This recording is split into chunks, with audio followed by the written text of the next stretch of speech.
Muy buenas noches, bienvenido a otra reunión científica de la Asociación Chilena para el Estudio del Dolor y Cuidados Paliativos.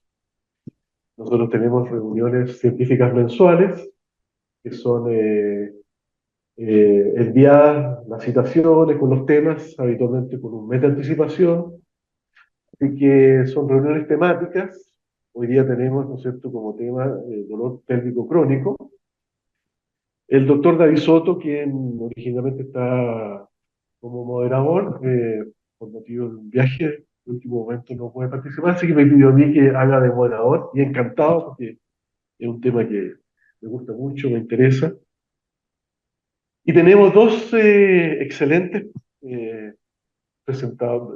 relatores hoy día. En primer lugar, el doctor Marco Puga, que es ginecólogo oncólogo, experto en dolor crónico, con postítulo en Francia, que nos va a hacer su presentación hoy día en términos de la visión del ginecólogo respecto al dolor crónico pélvico. Y posteriormente está el doctor Nicolás Valencia, anestesiólogo, con postítulo en Canadá, quien va, ¿no es cierto?, a abordar al mismo tiempo el tema de dolor crónico pelviano desde el punto de vista del tratamiento intervencional. Es un anestesiólogo que se especializaba en dolor crónico. Les pido a todos que las preguntas las escriban en el chat. Tomaremos nota de las preguntas, las cuales las haremos al final del término de las dos presentaciones. No van a haber preguntas al término de cada una de las presentaciones, sino que serán al final, alrededor de las 8 de la noche. Cada presentación tiene entre 20 y media hora, de tal manera que, en primer lugar, entonces, doctor Marco Puga tiene la palabra, puede compartir y dar inicio a su presentación. Gracias, doctor Cárcamo. Es un agrado estar con usted. Muy buenas tardes. Vamos a ver si logramos. Ahí. Súper.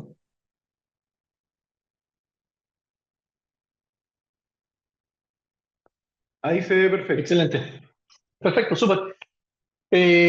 Hola, muy buenas tardes. Estábamos hablando con David Soto la otra vez en el study y empezamos a hablar de respecto a endometriosis y cuánto sabía el ginecólogo respecto a dolor.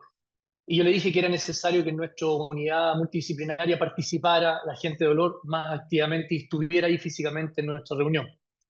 Y eh, después de eso me llegó la invitación y me dice que hable de mecanismos del dolor. Entonces, como introducción le puedo decir cómo pensamos nosotros los cirujanos del dolor. Y particularmente yo me focalicé en endometriosis y dolor pélvico crónico, que es lo que hago, estoy a cargo de la unidad de endometriosis.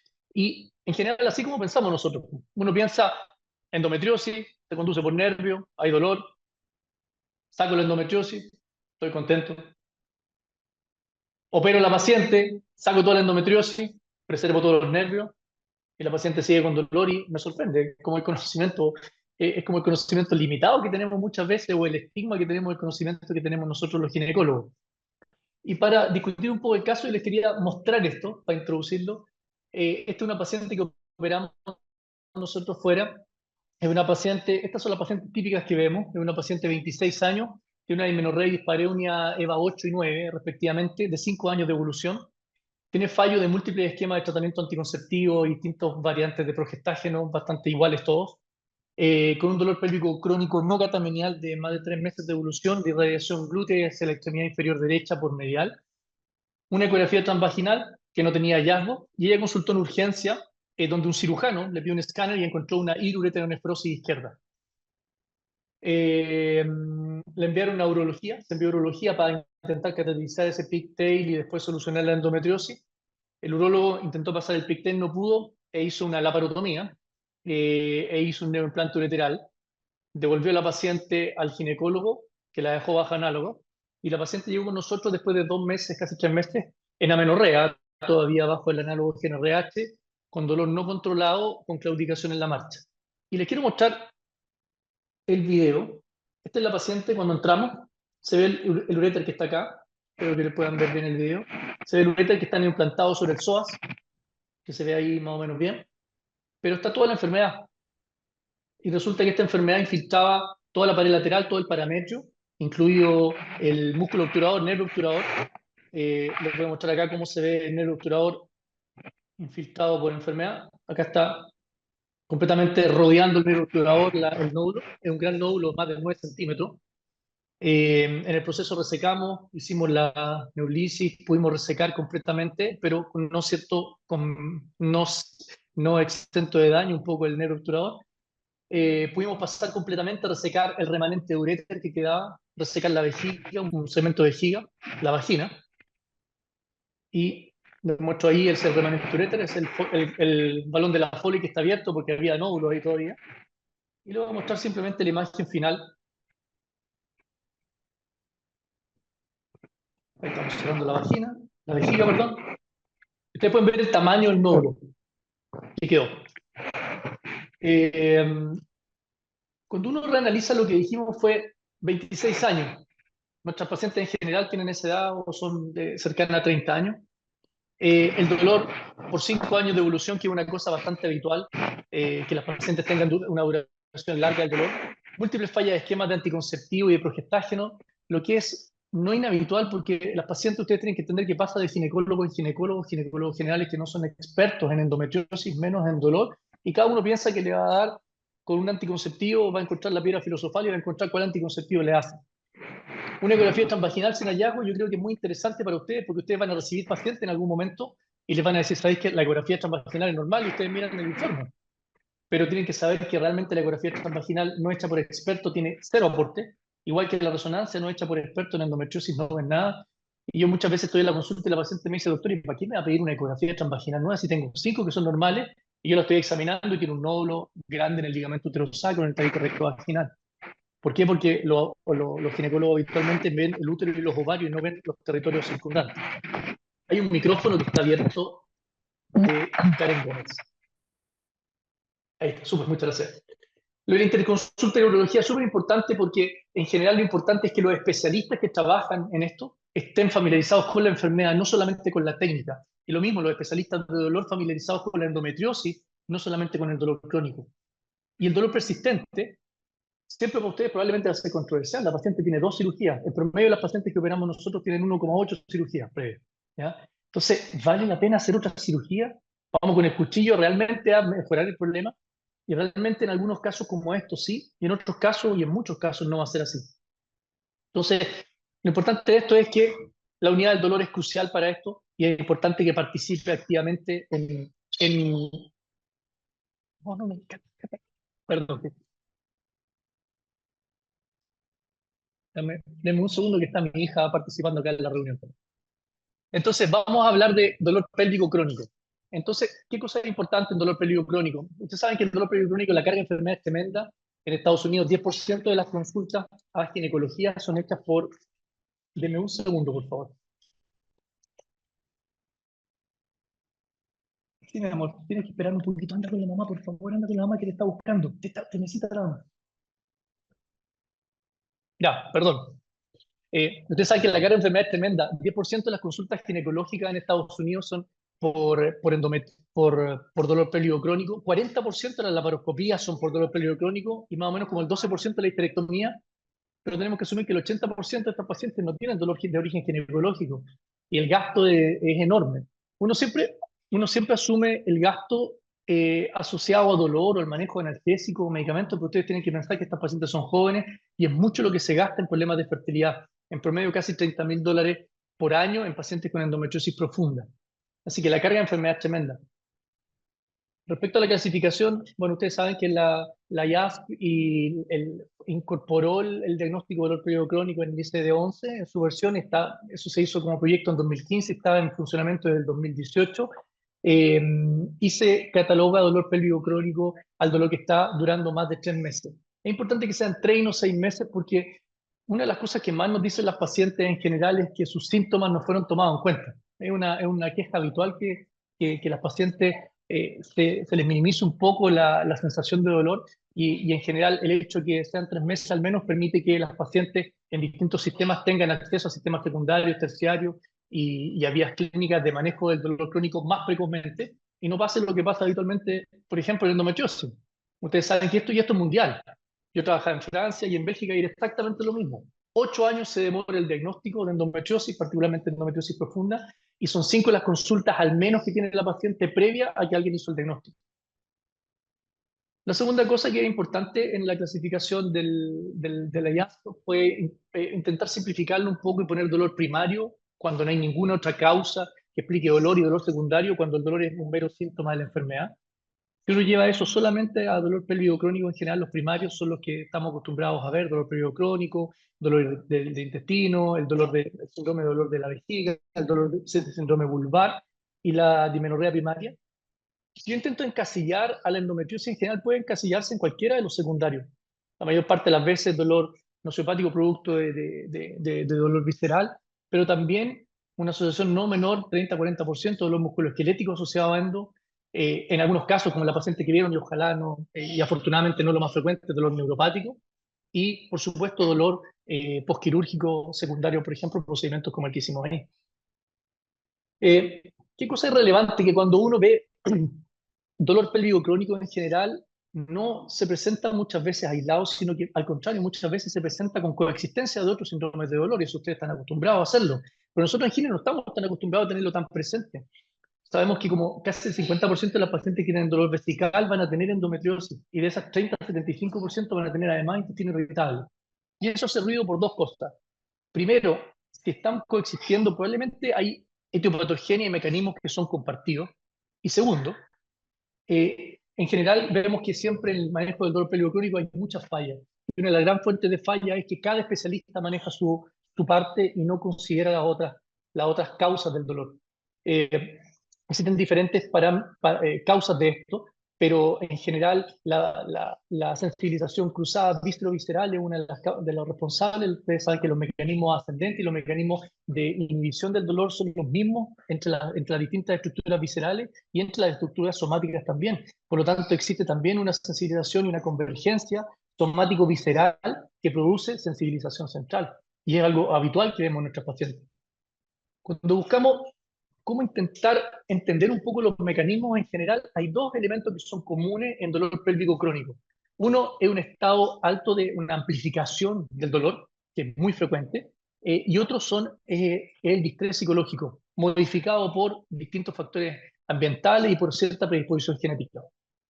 Cuando vemos y analizamos los mecanismos primero de inflamación, vemos que el rol que tiene la relación entre patrón nervioso, inmunidad y estrógeno es tremendamente importante. Déjenme focalizarme en endometriosis en esto. Si ustedes miran los estudios de endometriosis en general, vemos que el medio de la endometriosis produce múltiples elementos. Se pueden encontrar múltiples algógenos, se pueden encontrar múltiples mediadores, citoquinas, elementos de crecimiento vascular que estimulan mucho mayor irrigación, quimoquinas que actúan atrayendo, como la CCLL, que actúa atrayendo monocitos, activando monocitos, y el lugar común de eso es activación y sensibilización de fibra nerviosa. También por sí mismo genera factor de crecimiento nervioso que está asociado a neuroangiogénesis. En general vemos que hay más cantidad de nervios. Los estudios histológicos muestran en pacientes con dolor mucha mayor cantidad de nervios en comparación con control y en comparación con pacientes con endometriosis sin dolor. El problema es cómo se anastomosan esos vasos. No, probablemente esos nervios no van por ahí, sino que probablemente el mecanismo que regula eso, de esta neuroangiogénesis, es el mismo sistema inmune, es un feedback y un loop positivo estimulando más el sistema inmune, que produce a su vez más inflamación local. En general, cuando analizamos, no vemos que encontremos una correlación entre la densidad de nervio, el dolor y la inflamación, pero sí hay una asociación en endometriosis profunda en la cantidad de nervios y la densidad y la presencia de endometriosis profunda, pero no con correlación con la densidad del dolor. ¿Por qué? Porque el dolor es modulado por múltiples factores y probablemente no va por ahí la manera de diferenciarlo. Es más, existen en evidencia de ciencia básica muchas relaciones entre endometriosis, inflamación y fibra nerviosa. Existen múltiples asociaciones, ninguna de ellas con aplicación práctica ni con aplicación clínica, pero sorprendentemente, claramente, todas van a la vía común de producir inflamación local y producir una neuroinflamación. Cuando uno ve Otros mecanismos periféricos que tienen influencia en esto se encuentra con la dicotomización, que es más frecuente en las pacientes con endometriosis, 6 veces más frecuente, 6 a 7 veces más frecuente, que hayan neuronas que estén dicotomizadas en distintos órganos y que inerven vejiga, colon y inerven peritoneo. Y esa es una causa también para producir este feedback y este refuerzo constante en las vías ascendentes que genera mayor sensibilización aún. El rol de los estrógenos es interesante porque uno siempre piensa como que los estrógenos en la paciente la dejan en amenorrea y por eso no le llega regla, no hay factor mecánico, por lo tanto no hay activación de nociceptor y por lo tanto por eso no hay dolor. Pero realmente el estrógeno también tiene otra vía por la cual es interesante conocer su rol.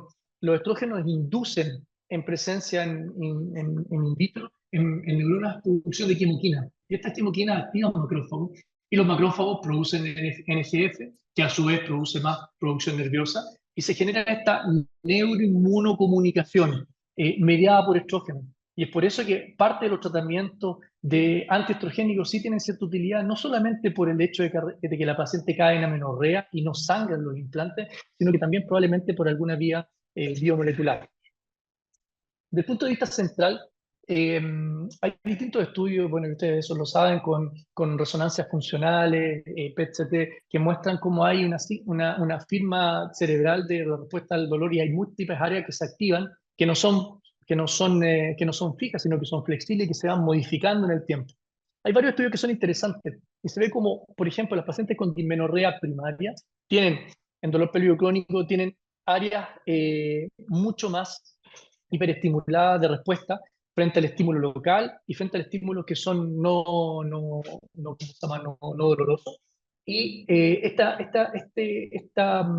hiperactivación es un signo de sensibilización central o alodinia y se puede ver con resonancias funcionales en la manera como se activa el cerebro. Pero no solamente funcionalmente hay cambios, sino que hay cambios que son estructurales.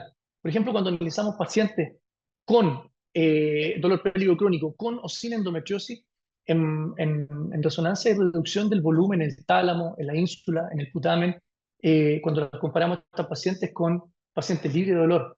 Esto es súper interesante porque áreas más pequeñas, áreas reducidas, son áreas que... Ya, sí, pero déjame hablar un poquito. Estas son áreas, en general, lo importante de cuando hay una reducción de volumen en una resonancia es que hay pérdida de neuronas y eso es irreversible y son probablemente cambios estructurales que son propios de pacientes con dolor, con o sin endo, que no van a ser reversibles en el tiempo. De hecho, hay cosas que son también interesantes. Por ejemplo, en pacientes con endometriosis que no tienen dolor pélvico crónico, hay un área específica, que es la sustancia pericoaductal, que está en un volumen mucho mayor que las pacientes que realmente tienen dolor. Y probablemente este es uno de los mecanismos más importantes en control de dolor secundario en pacientes con endometriosis. Por eso que en esta teoría de las 3P, de los factores predisponentes, los factores precipitantes y los factores perpetuadores del dolor, probablemente una de las explicaciones es que las pacientes tienen una predisposición por la causa que sea para dolor, y la sustancia pericoaductal está produciendo un control de esto negativo hasta que algún estímulo adicional es capaz de superarlo. Y muchas veces se nos pasa desapercibido dentro de la anamnesis, que la paciente te dice: sí, tuve una infección pélvica crónica, o tuve un cólico renal, o tuve una pielonefritis, y después empecé con dolor. Y probablemente ese es el factor gatillo, y las áreas de sustancia pericoaductal en pacientes con endo que tienen dolor pélvico crónico son significativamente más pequeñas y están reducidas, y como decíamos nuevamente, volumen más pequeño es sinónimo de menos neuronas y eso no es reversible.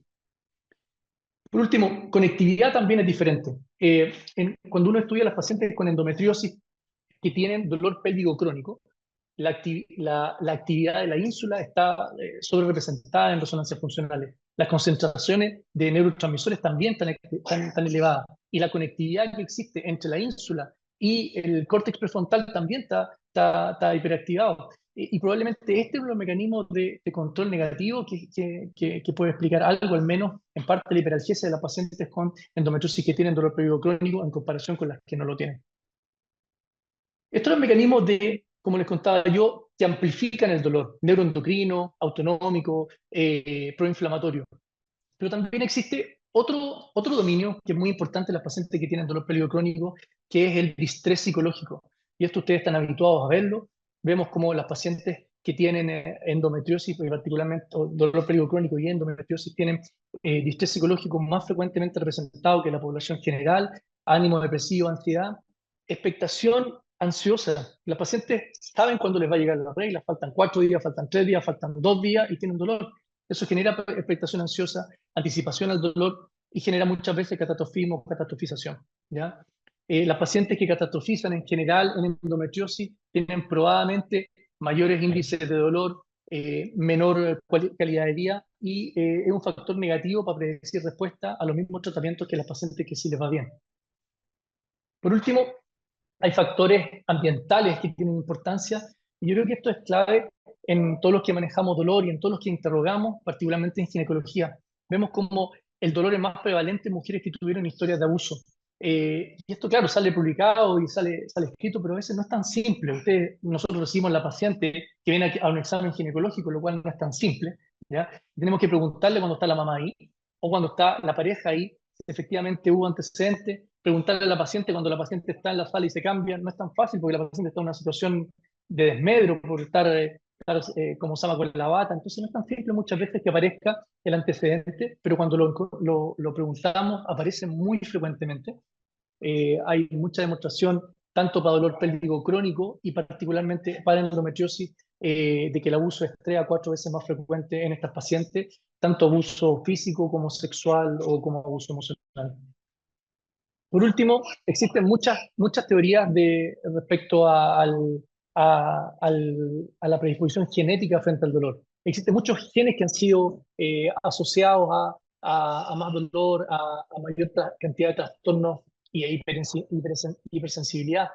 Existen experimentos y evidencia clínica de que la percepción es influenciada genéticamente, que hay asociación entre gemelos, que puede haber cierta variabilidad en esto, ¿ya? Y existen también incluso alteraciones nucleotídicas que son capaces de explicar que hayan respuestas alteradas para dolor, pero en general es lo importante que es poco probable que vaya un solo locus genético, que haya un solo locus genético, perdón, que sea el responsable de una respuesta tan variada y que probablemente los polimorfismos genéticos son lo que explican esto con penetrancia variable y más encima con una penetrancia bastante baja. Entonces, genéticamente sí hay predisposición, pero no hay una cosa plausible y clara, pero sí importa cuando la paciente te dice, sabes que está el antecedente, que mi mamá, que mi papá tiene estos cuadros, sí importa como predictor de la posibilidad de tener más eventos de dolor crónico. Bueno, finalmente hay dos vías, la vía inflamatoria y neuroangiogénica y la vía o sea, y el dominio psicosocial que son relevantes. Probablemente en endo son más importantes algunos factores de inflamación y algunos factores específicos, como por ejemplo el rol que tienen los estrógenos que les contaba yo, cosas que sí podemos influir en algún sentido positivamente nosotros quirúrgicamente, otras que sí podemos influir y que no se nos pueden dejar y pasar de lado, como todo el aspecto psicosocial que muchas veces nosotros sí dejamos de lado y que no lo consideramos, así como tampoco consideramos las otras causas que explican el dolor y que querían ser tratados, y cambios que son estructurales, que probablemente son terminales y que no son cambiables, y cambios funcionales que son difícilmente modificables y en los cuales no hay mucha evidencia todavía para lograr alguna estrategia terapéutica interesante. Bueno, me quedo aquí para la siguiente charla. Estoy atento a cualquier pregunta que quieran, ya sea de esta cosa mecánica o de la parte clínica que no alcanzamos a tocar. Le agradezco mucho por su atención.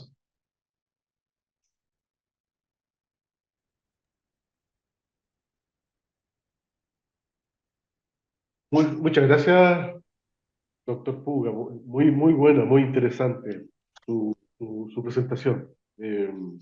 Y además con el caso de esta paciente joven con endometriosis y cómo abordar ese aspecto.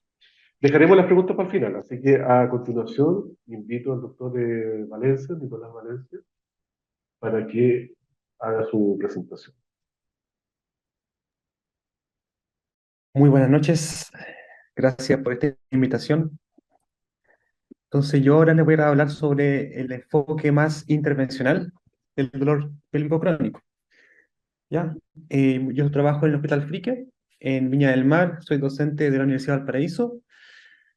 Y tengo un fellowship en dolor crónico intervencional en Toronto y también dolor agudo y anestesia regional en McGill. Bueno, yo les voy a hablar entonces sobre el dolor crónico desde el punto de vista intervencional. Vamos a hacer una introducción, hablar sobre el enfoque multidisciplinario, sobre los posibles diagnósticos y finalmente les voy a mostrar algunas técnicas comunes para el manejo de esta patología. Bueno, el dolor pélvico crónico se define como aquel dolor que persiste más de 6 meses, que es altamente prevalente en las mujeres, entre un 5 y un 26%, y tenemos que considerar que múltiples órganos pueden estar involucrados, ¿ya? Y múltiples patologías. Y esta patología requiere un enfoque multidisciplinario, como van a ver más adelante, y muchas veces no se encuentra una etiología clara, ¿ya? Y lamentablemente estas pacientes se quejan de manera muy frecuente de síntomas de tipo neuropático, lo cual es un marcador de enfermedad más ominosa. A grandes rasgos tenemos los tipos de dolor pélvico crónico. Tenemos aquel que es nociceptivo, que tiene como, por ejemplo, ya aquellos que son como la bursitis, o como una úlcera péptica, o como una artritis, o como, por ejemplo, cálculos renales. Aquel que es neuropático, donde existe un daño del sistema nervioso central o periférico, como cuando ocurre, por ejemplo, con aquella enfermedad vascular con compromiso de nervios, aquella como neuralgia peripética, como post-ACV o como daño de la médula espinal, y finalmente aquel dolor que es nociplástico. Principal exponente tenemos aquí el dolor por fibromialgia, ¿cierto? También tenemos el síndrome de intestino irritable y también tenemos el síndrome de vejiga dolorosa, o también conocido como cistitis intersticial. ¿Ya? El dolor pélvico crónico puede ser cualquiera de estos tipos o también combinado. Como le decía, se sugiere un enfoque multidisciplinario. Historia, examen físico, tratar de ver si el dolor es primario o secundario, como dijo el doctor previamente, y los especialistas involucrados normalmente deberían ser aquellos de piso pélvico, urología, ginecólogos, gastroenterólogos, sexólogos, neurólogos, y finalmente nosotros los anestesiólogos o intervencionistas. Entonces, ahora les voy a mostrar un poco de la etiología de este dolor crónico pélvico, ya que puede tener variados orígenes. El primero de ellos es el músculo esquelético, el cual está involucrado hasta un 22% de los casos, donde frecuentemente podemos ver que las pacientes pueden tener un síndrome miofacial, o sea, un dolor de los músculos pélvicos, ya que puede ser el elevador del ano, puede ser aquellos músculos que también están involucrados más profundamente, y también del área glútea. El paciente refiere un área de dolor más posterior, donde están involucrados también los músculos glúteo mayor, el mínimo, el glúteo medio, puede estar involucrado el piriforme, los obturadores, ¿ya? El cuadrado femoral, entre otros. Y también articulaciones que están también involucradas en el dolor pélvico, como por ejemplo la pubalgia con sínfisis púbica sensible, el dolor de la articulación sacroiliaca, como con inflamación o con algún tipo de desregulación. Causas ginecológicas, como el doctor mencionó ampliamente, la endometriosis, la adenomiosis, quiste ovárico, dismenorrea primaria, vulvodinias.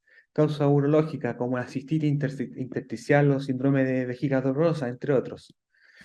Causas gastrointestinales, donde, como les dije, el principal responsable es el síndrome de intestino irritable. Causas neurológicas, neuralgia, la neuralgia del pudendo, donde ocurre una especie de hiperactivación primaria muchas veces, ¿ya? Que genera un dolor en el área que inerva, ¿ya? Y es el nervio más comúnmente involucrado y lesionado también en muchos procedimientos gineco-obstétricos. También tenemos la neuralgia del hilo inguinal, hilo hipogástrico, genitofemoral, y también las lesiones de otros nervios. Al lado derecho tenemos unos esquemas que muestran algunas zonas dolorosas y los nervios involucrados que los vamos también a mencionar en detalle. Nosotros como anestesiólogos y también los ginecólogos cuando examinan a la paciente o tratan de caracterizar el dolor, muchas veces nos fijamos en este tipo de esquemas, donde por ejemplo tenemos los responsables de la inervación de lo que es el área perineal, genital. Por ejemplo, tenemos clunios inferiores que están en el área posterior, ¿cierto? Perianal, S1, S3, después un poquito más lateral, inerva también glúteo, el cluneal medio, S1, S3, ya más adelante, más anterior, cara interna del muslo, femorocutáneo, o sea, no, me equivoqué, el génito femoral, ¿ya? Atrás, área glútea, también tenemos el femorocutáneo posterior. Después tenemos el pudendo, que es, como dije, el más importante de la zona perineal y genital, que son ramas del S2, S4, y tiene distintas ramas. Tiene la rama dorsal del clítoris, la rama perineal, la rama rectal, que inerva la zona perianal. Y finalmente en esta misma zona tenemos aquellas ramitas del plexo coccigio, S5, S1, que inervan más que nada el ano, propiamente tal. Después tenemos aquellos nervios que provienen ya de más arriba, del plexo lumbar, como el ilio hipogástrico, rama de T12L1, que va a inervar la zona del monte de Venus. También tenemos el hilo inguinal, que inerva también monte de Venus, labios mayores, pliegue del muslo, el génito femoral que inerva parte de la cara interior del muslo y un poquito hacia adelante, el femoral que tiene gran extensión de la parte cutánea del muslo, en la cara interna anterior, y finalmente el obturador, que como decía el doctor, muchas veces se correlaciona con este dolor que puede ir a la pierna, pero por cara interna. La inervación visceral es completamente distinta.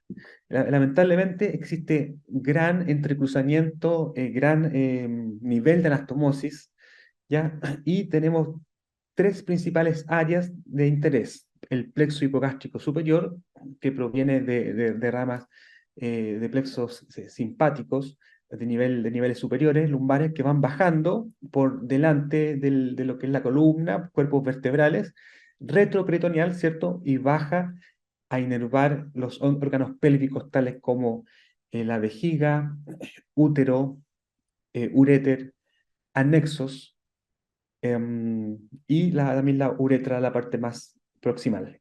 También tenemos un entrecruzamiento con otras ramas esplácnicos que provienen también de los plexos pélvicos, ¿ya? Y el plexo hipogástrico inferior, que es prácticamente la continuación del plexo hipogástrico superior. Ahí están los esquemas para que después lo puedan revisar con más calma.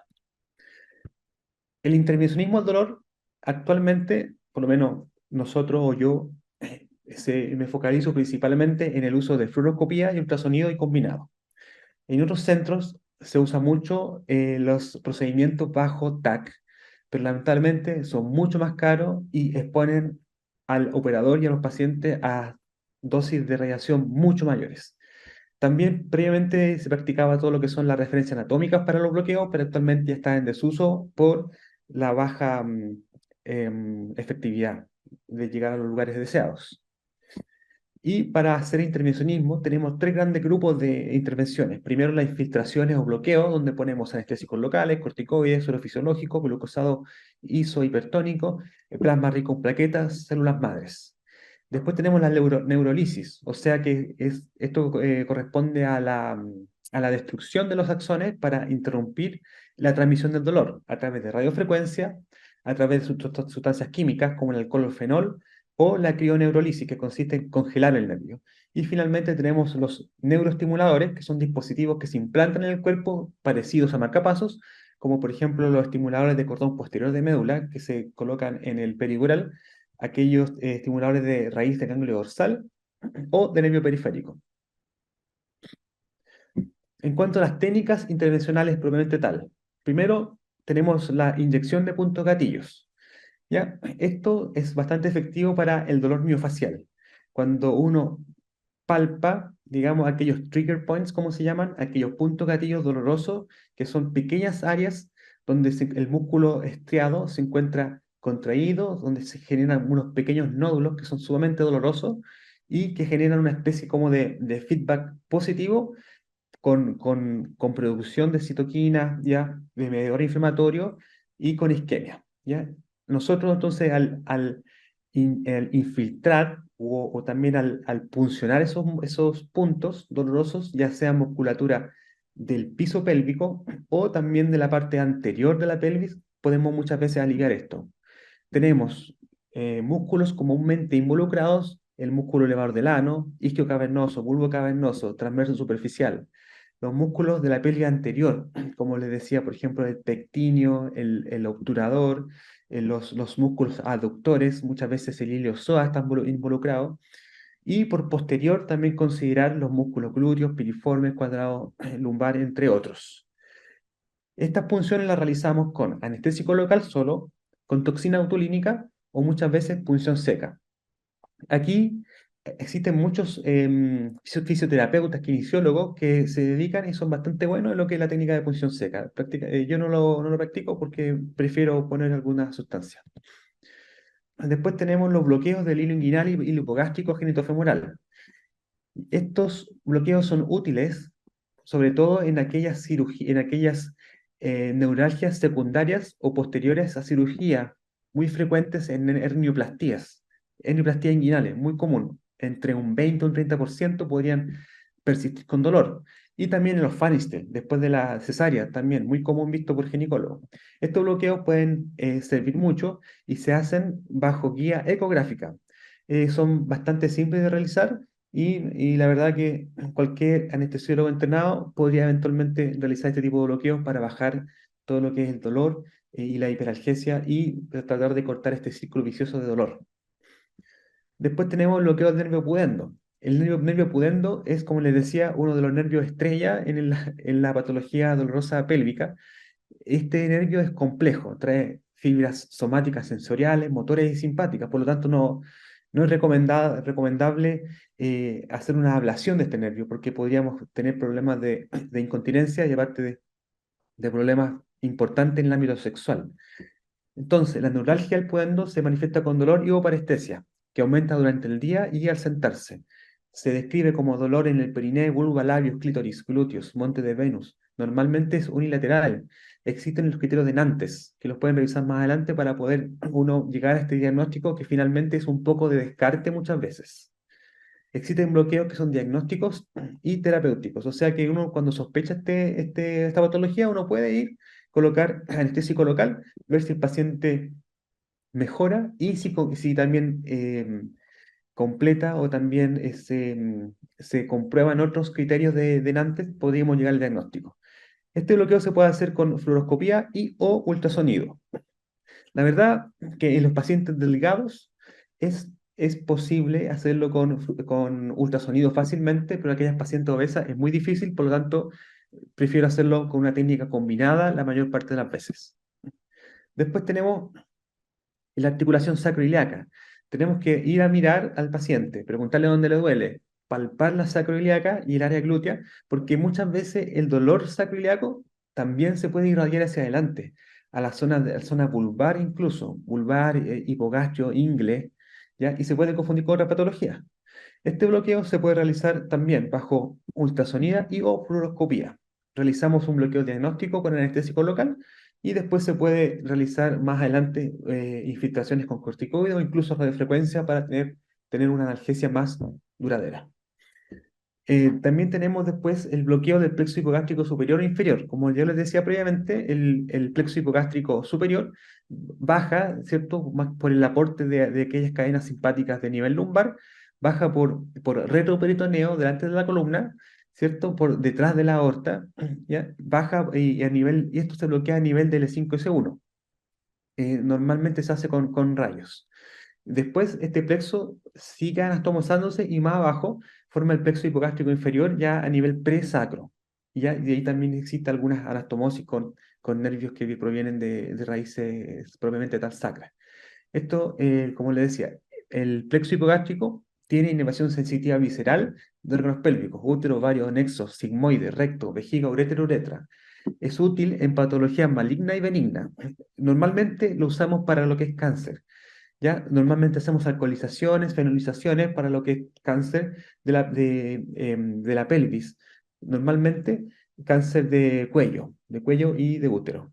Pero también se han reportado beneficios en cistitis intersticial, en dolor uretral, incluso en endometriosis. A mí me ha tocado también pacientes con endometriosis de difícil manejo que realizándole bloqueos de este tipo hemos podido cortar la cadena y círculo vicioso del dolor.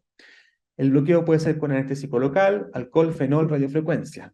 Y se reportan meses de alivio con un bloqueo neurolítico y más del 70% presentan alivio de más de 50% de su dolor luego de realizar este tipo de técnica. Aquí también está la técnica, como decía, bajo fluoroscopía, que se usa contraste para verificar la posición de la o las agujas.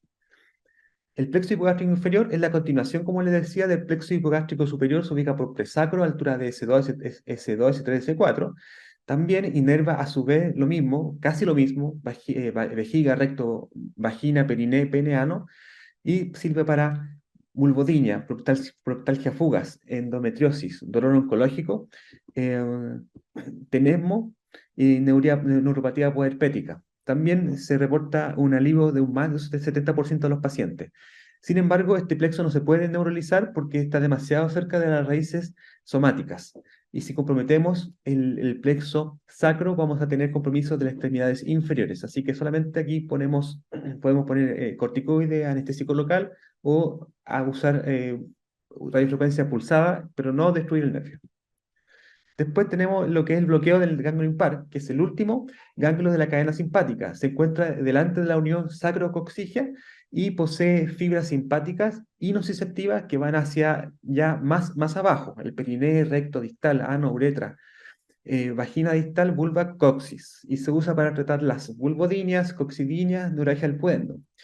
Esto normalmente lo hacemos con radioscopía, ya porque hay que atravesar la unión sacrocoxigia, que no se puede ver con ecografía, es muy difícil. Colocamos la agujita delante entonces de esta unión, colocamos contraste y después podemos poner ya sea neurolítico o anestésico local con corticoide o incluso radiofrecuencia pulsada. A mí me ha tocado hacer muchas veces este procedimiento en pacientes también con cáncer, con dolor vaginal, por ejemplo, por cáncer cervicuterino o por patología maligna también de vulva digital externa. Pero también muchas veces se utiliza en patología benigna también para lo mismo. Después tenemos la neuroestimulación, como les decía, estimuladores de médula espinal, que como muestran en el dibujo del lado, tenemos estos dos cablecitos que van hacia la columna vertebral, ¿cierto? Se ponen por epidural y quedan puestos cerca de las columnas posteriores. Se colocan bajo visión radioscópica, se colocan los electrodos y después necesita hacerse un bolsillo que normalmente va sobre la cresta ilíaca donde se coloca el generador. Los estimuladores de ganglio y de raíz dorsal son similares, pero su posición es un poco distinta. Van en la cercanía del ganglio de la raíz dorsal, que es se cree que es uno de los centros más importantes de la modulación del dolor a nivel preespinal. Y finalmente tenemos los estimuladores de nervio periférico, que son estos electrodos que se pueden colocar en cualquier nervio periférico, y aquí en el dibujo en la foto de abajo se ve donde están colocados cerca de nervios pudendos. Finalmente tenemos las bombas intratecales, que son dispositivos implantables también que se colocan debajo de la piel, que portan opioides y anestésicos locales y que tienen un terminal, un catéter que va dentro del espacio intratecal. Pero esto se indica principalmente en dolor pélvico crónico oncológico. No me ha tocado nunca verlo en pacientes con patología benigna. Se coloca bajo rayos, con técnica aséptica, es una intervención quirúrgica finalmente. Como conclusión, entonces les puedo contar que el dolor pélvico crónico es una patología común que puede afectar tanto hombres como mujeres. Tiene un diagnóstico difícil debido a sus múltiples etiologías y presentaciones. Como pudieron ver, múltiples órganos pueden estar afectados. ¿Ya? Siempre se requiere un abordaje multidisciplinario donde tiene que estar el especialista en dolor intervencional, porque es una alternativa válida para poder aliviar al paciente, cortar muchas veces el dolor. Actualmente, casi todas las técnicas son guiadas por imágenes, ya sea radioscopía, ya sea ecografía o también en última instancia con tomografía axial computarizada. Y no todos los dolores pélvicos responderán a técnicas intervencionales. Lamentablemente, muchas veces los pacientes, uno les trata de hacer un bloqueo diagnóstico y el paciente no responde. Bueno, a ver, así es la cosa. Entonces, por eso uno realiza un bloqueo de diagnóstico que solamente va con un poquito de anestésico local, trata de hacer una especie como de mapeo de dónde le duele, tratar de ver cuáles son los nervios involucrados.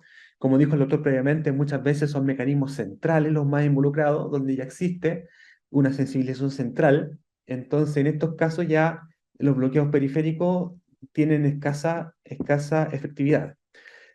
De los bloqueos, la mayoría son de bajo costo y con pocas complicaciones. Muchas veces se requerirán múltiples intervenciones en el tiempo. A veces los pacientes llegan con mucha fe a verlo uno pensando que uno o dos bloqueitos se va a mejorar. No.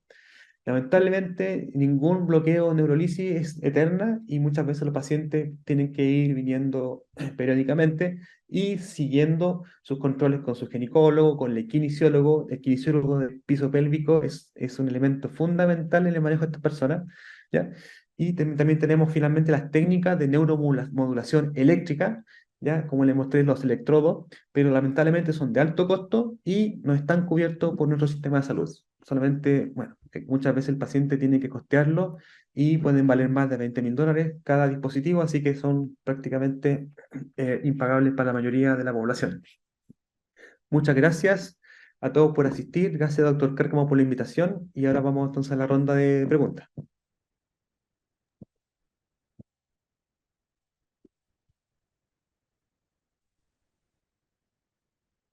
Ok. Deja de compartir, Nicolás.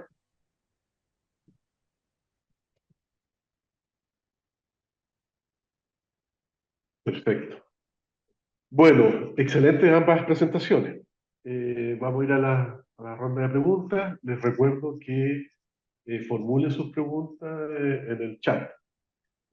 Yo he anotado algunas preguntas y quisiera hacer alguna modalidad, más que dirigir una pregunta específica para cada uno de los dos expositores, quizás una pregunta común a ambos y que eh, cada uno de ellos, desde su ámbito, desde su mirada, puedan aportar. Lo primero que quería pedirles que pudieran comentar, digamos, es que muchas veces existe en el ideario, ¿no es cierto?, colectivo, cuando uno habla de dolor pélvico crónico, se asocia, ¿no es cierto?, probablemente en sobrediagnóstico, se asocia a la entidad que se denomina neuralgia del pudendo. Y que no necesariamente el dolor crónico pélvico es realmente una neuralgia del pudendo, pese a que, ¿no es cierto?, el bloqueo o intervencionismo sobre el pudendo puede aliviar el dolor pélvico, que puede ser, entre otras cosas, por ejemplo, de otro origen. ¿Cuál creen ustedes, diría, es el rol y el espacio que hay dentro del ámbito diagnóstico, la verdadera neuralgia del pudendo, y cómo ustedes, en general, cuando existe ese diagnóstico y se confirma, quienes pueden comentar un poco los mecanismos de cómo se confirman y cómo se manejan? Así que le dejo la primera pregunta a ambos. Cualquiera puede empezar a hablar.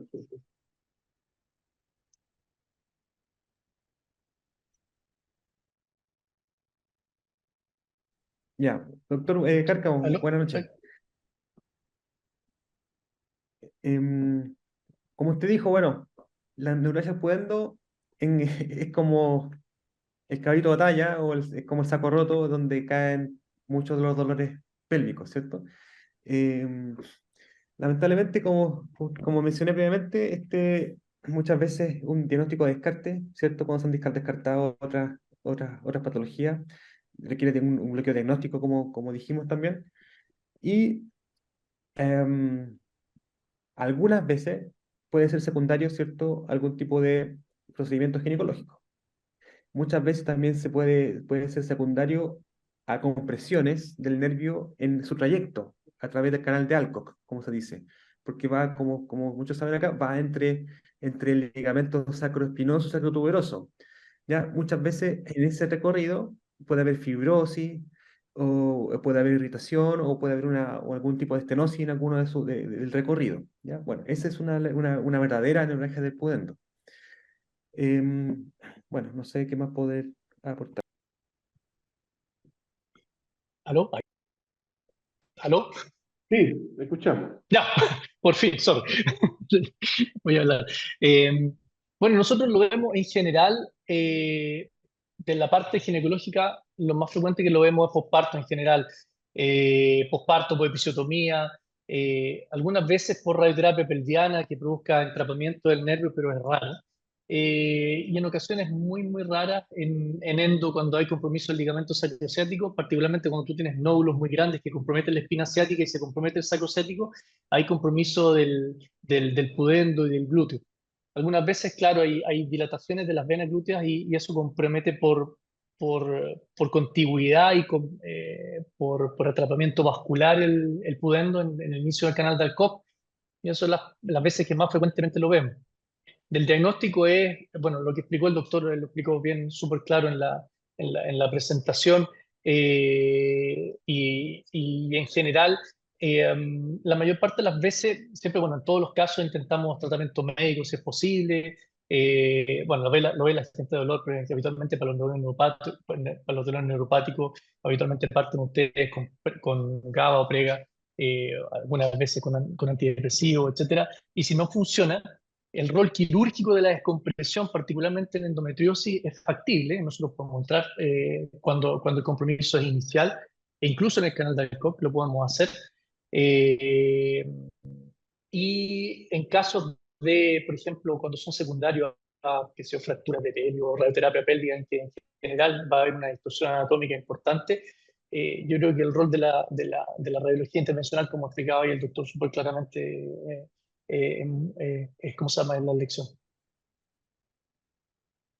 Perfecto. Es interesante porque, ¿sabes qué? Lo otro es que las pacientes se quejan muchas veces de dolor del pudendo, pero se asocia, ¿ya? Se asocia a otros dolores de dolor miofacial y a otra convergencia de dolores, como se llama, que confunden un poco. Algunas pacientes con neuralgia del pudendo igual tienen molestia urinaria, algunas igual tienen disuria, algunas tienen poliacuria, y se confunde un poco con síndrome doloroso de vejiga. Entonces hay como harta vuelta, pero habitualmente el examen físico y el antecedente que la paciente al sentarse le molesta la distribución, la prueba terapéutica de tocarlo y palparlo es bastante clara en el diagnóstico. No sé si es su misma experiencia. No, sí, súper bien. Yo quiero aprovechar de su respuesta, como conocimiento de tu respuesta, porque en raras ocasiones, en lo personal también con mis pacientes, algunas pacientes que claramente hay una adenoticada, hay una compresión del atrapamiento del pudendo y una neuralgia clara. ¿Se realiza en algún centro en Chile la liberación de las fascias a nivel del arco? ¿Está esa cirugía disponible en algún centro acá en Chile? Sí, no es fácil hacerlo clínicamente. Los abordajes que están cuando está en la entrada de la espina ciática es factible. Nosotros lo hemos hecho en pacientes en pacientes que tienen irradiación solamente sin disecar completamente el canal de Koch, pero es factible. Hay que ver qué tan profundo es la lesión y si efectivamente hay una lesión orgánica franca o no. Cuando hay atrapamientos vasculares, no tengo experiencia yo, y me ha pasado en Chile al menos con 2 o 3 pacientes con atrapamiento nervioso de nervio periférico, no pudendo, o sea, pudendo también, que la ha enviado a interconsulta en Brasil con Lucelio Lemo, que hace neuroperbiología, que él ha visto, de hecho, un par de pacientes mías. De hecho, vamos a operar una paciente en conjunto en septiembre, el 14, con un caso bien complejo, que probablemente se va a poner un implante y una bomba, como mostraba el doc, eh, para poder lograr salvar el problema. Experiencia sí que haya visto yo publicada en el lado nuestro, no. Para los atrapamientos, como le digo, ahí en el ligamento sacrocético es factible, no hay mucha dificultad. Pero más allá, al menos reportado acá por nosotros en Chile, no conozco.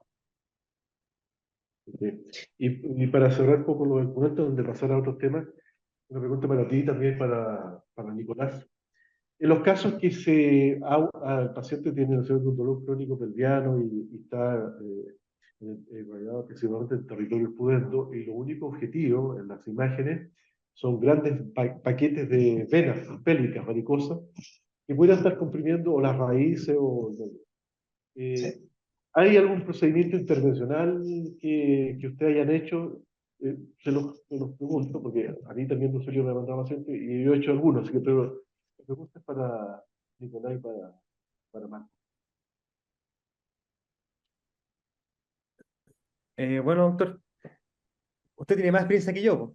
Ya hacemos cosas parecidas, usted tiene muchos más años que yo. No, la verdad que no me ha tocado, no me ha tocado, pero yo si tuviese un caso así, a mí me gusta, me encanta el bloqueo del plexo hipogástrico superior. Y creo que he hecho mucho y tiene baja movilidad, es simple y creo que es un buen procedimiento diagnóstico muchas veces. Y lo que me ha tocado en un par de pacientes, depende de la ubicación de las venas, en que el acceso es el acceso tanto al plexo hipogástrico superior o el acceso al plexo inferior a través del foramen sacro. Lo que he hecho, lo hemos conversado con Rogelio Lemos, es una hidrodisección. Suero en grandes volúmenes, 20 ml por lo menos, puede tener o no algo de corticoide y con eso se suelta, por así decirlo, se suelta un poquito, se despega las venas y da un alivio temporal, ¿eh? Lo mismo que lo bloquea 3 a 6 meses. Este que tenía un par de pasos. Entonces, Marcos, ¿si has tenido experiencia con... Sí, no, o sea, un caso aislado solamente con buen resultado, pero siempre los números nuestros en la cosa quirúrgica cuando nos metemos, bueno, depende un poco de la causa, pero si es un atrapamiento vascular en general, el resultado es mitad de alivio y en mitad en el otro 50% la mitad no anda bien, y al contrario hay un deterioro, y la otra mitad es purio el procedimiento. Así que intentamos reservarlo como una última alternativa después que ustedes fallan. Si es que ustedes Perfecto. fallan, por supuesto. Ok. Otra pregunta para ambos, que se mencionó, que ambos mencionaron, el rol de la kinesiología de piso pélvico y el manejo del dolor miofacial. Un poco, que se pueden explayar un poco más respecto a eso. Bueno, en general, en la cosa que hablamos nosotros, yo no me extendí en la parte clínica, pero en el examen físico para nosotros es crucial e igual intentamos, eh, teniendo en cuenta todo lo que pasa con los pacientes con endometriosis, pacientes que se quejan y te dicen, ¿sabes que tengo dispareunia 10 de 10? No tengo actividad sexual, apareunia, ¿ya? Examinarla es muy difícil. Pacientes adolescentes, digamos, con dolor pélvico que no podemos hacer examen físico en general o evitamos hacer examen físico. Entonces no es tan fácil de repente hacer un diagnóstico tan específico, pero cuando podemos examinar a la paciente, en general, buscamos dirigidamente si hay algún trigger point y si hay contractura miofacial evidente. Y en general no es infrecuente que lo encontremos. Y la paciente dice: "Es que eso es lo que me duele, ahí me molesta". ¿Ya? Es tremendamente, ¿cómo se llama? Interesante buscarlo dirigidamente y saber qué estructuras evaluar. Y el rol que tiene, nosotros tenemos una unidad específica de kine de piso pélvico y que tiene mucha experiencia con el grupo de urogine, pero que progresivamente cada vez tiene más experiencia con nosotros y tiene un alivio que es súper importante para dispareunia particularmente, pero también para dolor pélvico crónico no asociado a actividad sexual y no catamenial también. Así que lo utilizamos harto. Bueno, excelente lo que dijo el doctor Marco. Solamente podría agregar de que hay kinesiólogas que también hacen punción seca de algunos músculos y de trigger points. Y aparte lo que dijo el doctor también.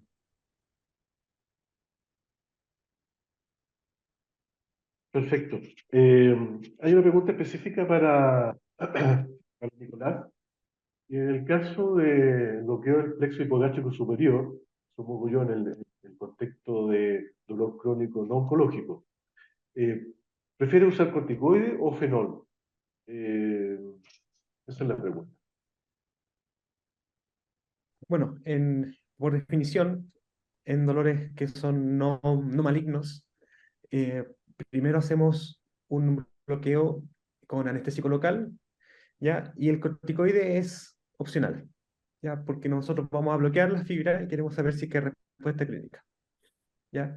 Después de eso, si es que hay una respuesta clínica, dependiendo del tiempo que haya respuesta, que el tiempo puede variar días, semanas, ¿ya?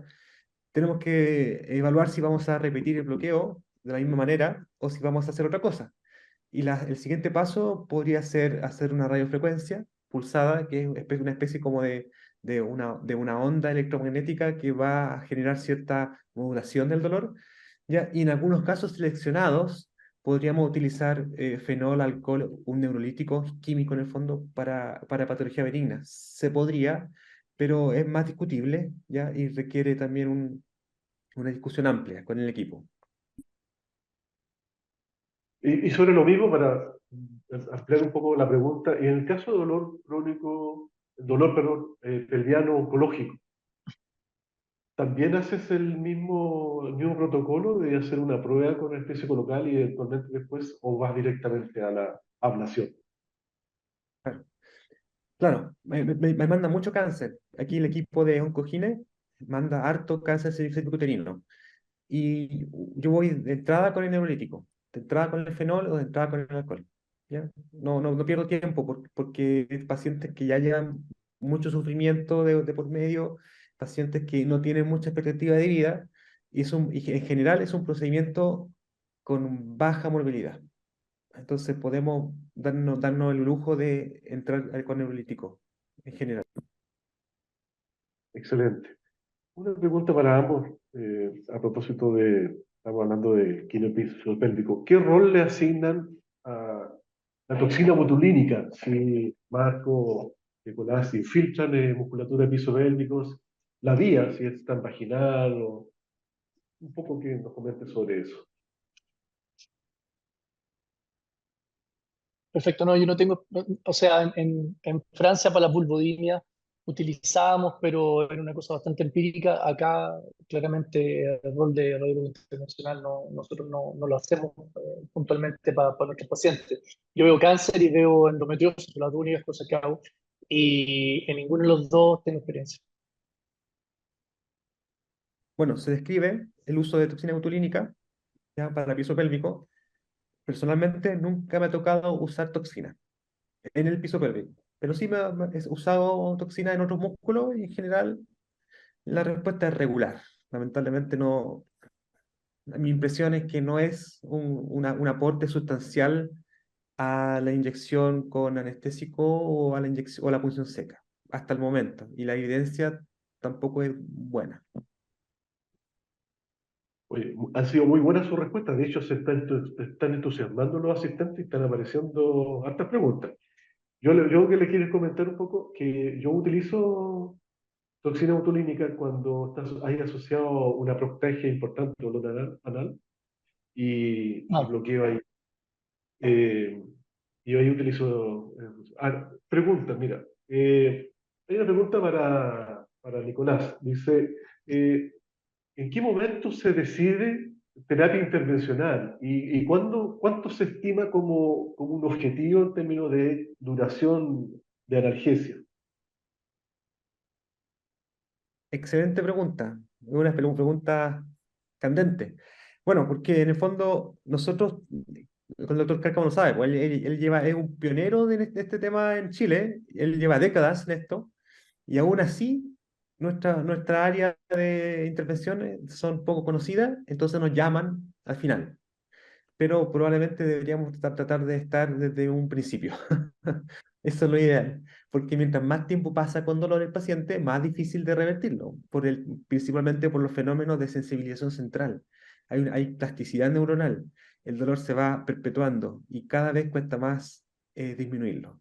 Los pacientes llegan con muchas expectativas a nosotros, ¿ya? Pero lamentablemente, en general, el alivio inicial es menor.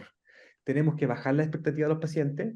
Lamentablemente, decirles que para nosotros un éxito terapéutico podría ser un 30% de disminución de dolor, ¿ya? Con una duración de algunas semanas. Eso es un éxito. Así de humildes tenemos que ser. te puedo hacer una pregunta yo. Cuando hacen tratamiento intervencional nervio autonómico, plexo hipogástrico superior, plexo hipogástrico inferior, ¿cuál es la tasa que tienen de disfunción, de disfunción vesical, disfunción intestinal? ¿Qué tan frecuentemente lo ven? Porque te lo pregunto porque nosotros hacemos todo lo posible en endo por hacer nerve sparing. Y en general, el mundo en el lado nuestro se divide casi en los que hacen casi haltedianamente nerve sparing, es decir, pescan el plexo hipogástrico superior, lo disecan, los nervios hipogástricos, y los tratan casi como si fuera un cable, y eso en sí mismo es capaz de producir, por supuesto, disfunción. y los que utilizamos límites anatómicos para ver, por ejemplo, la venotinía profunda para no afectar los esplácnicos, o disecar el útero sacro para sacar el nervio hipogástrico hacia el lateral y no lesionarlo. Igual, a pesar de eso, cuando hacemos tratamiento para endometriosis profunda, el 4% de nuestros pacientes hacen algún grado de disfunción importante, retención urinaria por más de un mes, constipación severa o mantenida, a pesar de que intentamos preservar nervio. Entonces, la pregunta es, cuando ustedes alcoholizan, ¿qué tanto ven eso? ¿Qué tanto le afecta la calidad de vida de los pacientes eso? Muy poco. Muy buena pregunta, muy buena pregunta. Pero en general, cuando alcoholizo, fenolizo e hipogástrico superior, se ven súper poco eventos adversos, súper poco. Porque en general, bueno, el intestino y todas las vísceras en sí tienen una rica inervación autonómica propia, los plexos mientéricos, ¿ya? Entonces Ujú. funcionan por sí mismos muchas veces. Y por el contrario, muchas veces cuando uno neuraliza plexos hipogástricos o plexo o celíaco más arriba, la función intestinal incluso puede aumentar. Entonces, pero es verdad, al principio pueden haber algún tipo de desequilibrio, ya sea a la hiperfunción o a la hipofunción, pero normalmente son transitorios. ¿Ya? Perfecto. Bueno, en general, uno no, nuestro objetivo es cortar la comunicación, ¿cierto?, entre la víscera y el cerebro, porque uno piensa que es la víscera la que está enferma o el sistema nervioso visceral el que inicia el dolor. Entonces, nuestro objetivo es cortar la comunicación entre víscera-cerebro. Eso por un lado. Pero en general la tasa de morbilidad es súper baja y no me ha tocado ningún caso especial, no sé el doctor Cárcamo. Eh, yo hace muchos años que ya el dolor no oncológico ya no alcoholizo, no hago ablación. Solo la dejo para dolor oncológico pelviano. Y en el dolor no oncológico lo que yo hago es corticoide y lo hago por vía ecográfica, por vía anterior, transabdominal. Y tiene muy poco difusión en corticoides. En la práctica no, diría que no tengo, o sea, no ha habido pacientes que puedan decirme que tienen dificultades por difusión de cical o de otro tipo. Hay una pregunta muy interesante que dice que en el caso de tratamiento de piso pélvico, ¿tienen experiencia en tratamiento de pacientes con cirugía de pacientes transgénero? No, No, no. no tengo. ¿Qué función tienen los andrógenos en el dolor crónico pelviano? Es otra pregunta. Bueno, por la vía de endo tienen rol. O sea, lo que pasa es que es controversial un poco el uso ya de andrógeno en general, danazol y cosas por el estilo. Habitualmente por su perfil de reacciones adversas se han ido dejando progresivamente de lado, cambiándose más para el uso de análogos de GnRH con la misma tasa, pero con un perfil de reacciones adversas menor. Cuando uno habla de progestágeno en general, hay mucha en boga y ustedes van a escuchar siempre que el Dianogest casi es como la píldora de la endometriosis, pero realmente en data así dura no hay diferencia significativa entre Dianogest y todos los otros progestágenos, entre Dianogest y dispositivos que liberan levonorgestrel adentro del útero, el famoso Mirena que se pone adentro del útero, en eficacia de manejo del dolor crónico asociado a endometriosis. Así que andrógenos que utilicemos actualmente buscándose dirigidamente, acá en Chile no lo usamos y en Francia, donde estaba yo, tampoco utilizábamos dirigidamente los que teníamos disponibles. Ok. Estamos ya en el tiempo. Quisiera unas dos últimas preguntas. Eh, lo mencionó muy bien Nicolás, en Chile tenemos muy poca disponibilidad de neuromodulación por los costos, ¿no es cierto? Las cirugías de instalación de los neuroestimuladores están cubiertas, tienen codificación, sin embargo, el dispositivo en sí no. Eh, surgió hace poco un PAD para la implantación de del Intrestin, que son los estimuladores de las raíces sacras, para la cistitis intersticial y diagnósticos similares. ¿Alguna experiencia en neuroestimulación sacra para dolor crónico pelviano que hayan visto? No, no, para nada. De hecho, no. Me se venía a la mente, ¿cómo se llama? La parte quirúrgica nomás.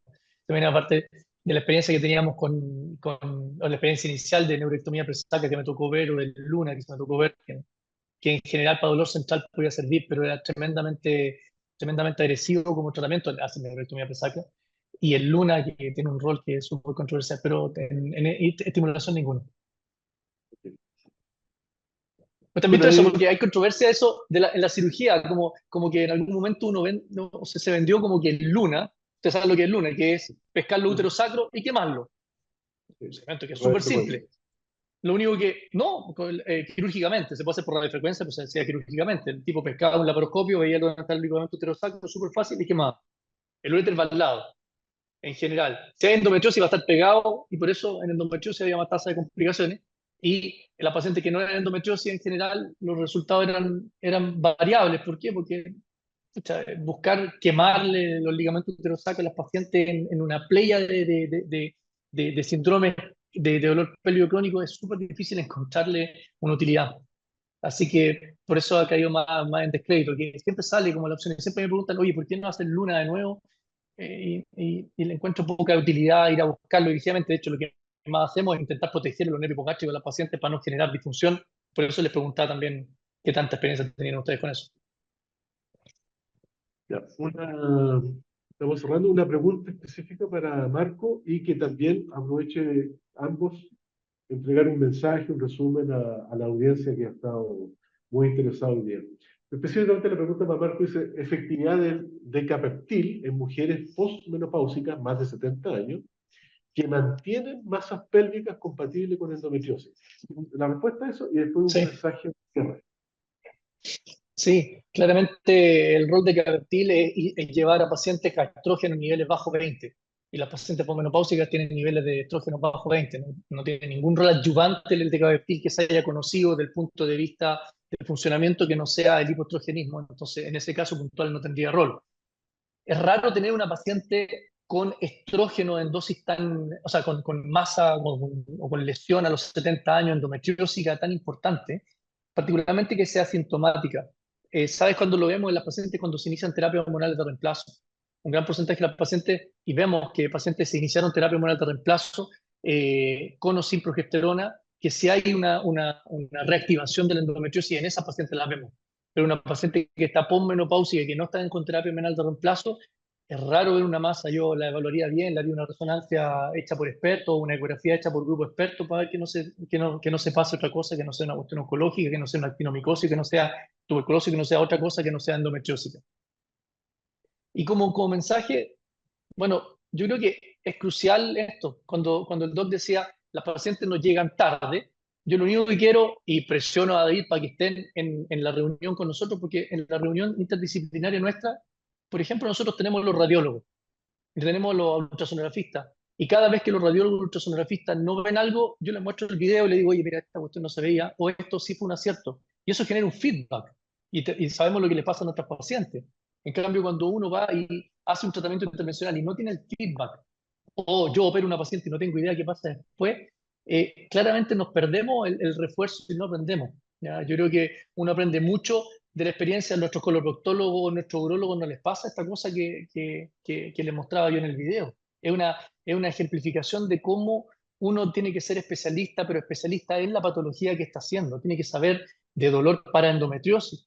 Y eso, si nosotros nos enseñan y nosotros aprendemos con eso, va a ser mucho más fácil y mucho más rápida y mucho más expedita la derivación oportuna para evitar cortar el círculo y evitar la centralización de las pacientes. Así que mientras más reuniones hay así que uno puede aprender cosas específicas de dolor para nosotros los ginecólogos, que no tenemos una formación específica para eso, me parece genial. Creo que eso es el mensaje crucial que uno ve en esto. Como el manejo debe ser no multidisciplinario, pero interdisciplinario en general, es la mezcla de conocimiento el que sirve. Porque también lo que le pasa a la paciente es que yo la mando a un especialista, la mando a otro especialista y la paciente se va llevando cada opinión de cada uno de los especialistas que no conversan entre ellos. Por eso intentamos que sea interdisciplinario y que nosotros aprendamos y que la paciente se nutra de eso. Perfecto, claro. ¿Y Nicolás? Bueno, creo que se ha dicho todo lo importante, así que muchas gracias. Muchas gracias a todos por estar hoy día acá. Bueno, a nombre de la CHEP les queremos dar las gracias a ambos expositores, al doctor Marco Púa y al doctor Nicolás Valencia, por las excelentes presentaciones. Yo creo que se ha cumplido el objetivo de difusión y entregar conocimiento científico, difundir conocimiento científico, estimular, ¿no es cierto?, de que se formen más unidades de dolor crónico, oncológico y oncológico, que finalmente, construyendo conocimiento y difundiendo y compartiendo la experiencia, son los pacientes los que son finalmente beneficiados. Muchas gracias a todos. Nos estamos viendo en nuestra próxima reunión científica y muy buenas noches.